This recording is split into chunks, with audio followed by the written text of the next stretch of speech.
Welcome back to Repairing the Shattered with Sharon Hicks. Hope you're doing well. Today, you told me you wanted to talk about something called the R conversation. What is it? Yeah.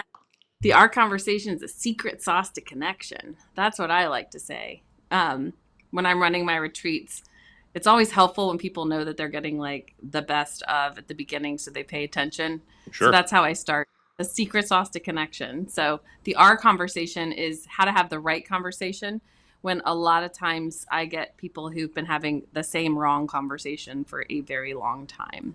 And the nuts and bolts of it, the research behind it, I love to know that the way that I'm helping people has evidence-based protocols behind it. And the R conversation really has broken down into 3 specific moves that help seed healthy, secure attachment in any and all conversations, in any relationships, depending on where we are. And so it's a really great way for us to build into knowing and showing others that we are present. And the first move in our conversation, or the first thing that we are wanting to communicate, is that we're accessible, that we are available to have a conversation, that we're communicating I see you to the person that we're talking with. That's the first significant move in this our conversation. I say move in the dance, but we're dancing, we're having a conversation, it's all connected. Accessible. And the next one is responsive. How responsive are we to the other in this conversation, in the ways that we're moving towards or away from others? Because it matters. It communicates that your presence matters. I see you, you matter.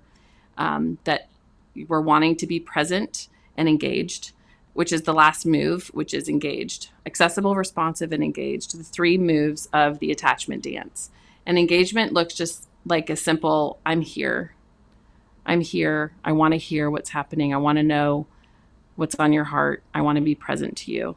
And those 3 core moves, if we are able in our relationships to communicate, I see you, you matter, I'm here, through how accessible we are, how responsive we are, and how engaged we are with those that we love and care about, it changes the nature of everything. Let me give you a really kind of fun story, because here is a therapist. We can't be our own therapist, but it can be helpful to learn tools that then we try in our own relationships. So Patterson, we've been in a relationship for 26 years. About a couple years ago, we were having a conversation about something which I don't even remember, which is very common for couples to come in and say, we don't even know what we were fighting about, but it showed up in the room, what's going on. So I was having a long conversation about something potentially irrelevant, but very important in the moment. And he was laying in bed, apparently listening. But even to this day, there's this part of me that says what listening looked like and not listening looked like felt the same. So I did what all therapists do. No, I'm making a generalized statement. I pulled out a good tool that I know that he's aware of, because he and I both have led these retreats together where we talk about the R conversation. And in that moment, I'm able to pop out and say, hey, wait a second. You're not listening to me. You know that for a good connection, for good relationships, it's important that you're accessible, responsive, and engaged. And you are not even here. There I am, getting all lit, right? What I can tell you is that is not an uncommon conversation for us to have had in our relationship. But the difference in this moment was that he used his voice and he brought it back into the room. And he said, hey, wait a second. And this is a change agent that really happened in our story. Hey, wait a second. I'm accessible. I'm right here. I am engaged. I'm hearing everything you're saying. And then he checked the 3rd letter and he said, responsive.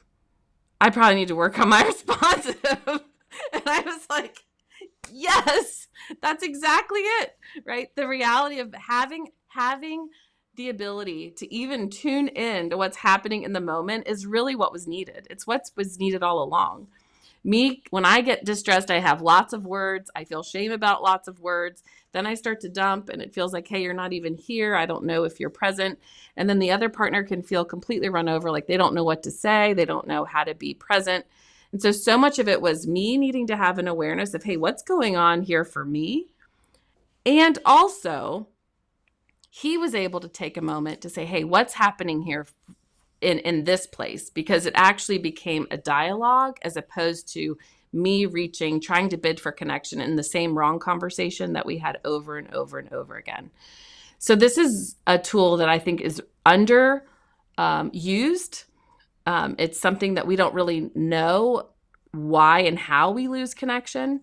And it's really a place that I spend a lot of time when I'm working with clients to help them slow down, pay attention to what's happening, how they may be sending messages to their partner that either communicate that I see you, you matter, I'm here, or the opposite, which can look like turning away, not really communicating intention.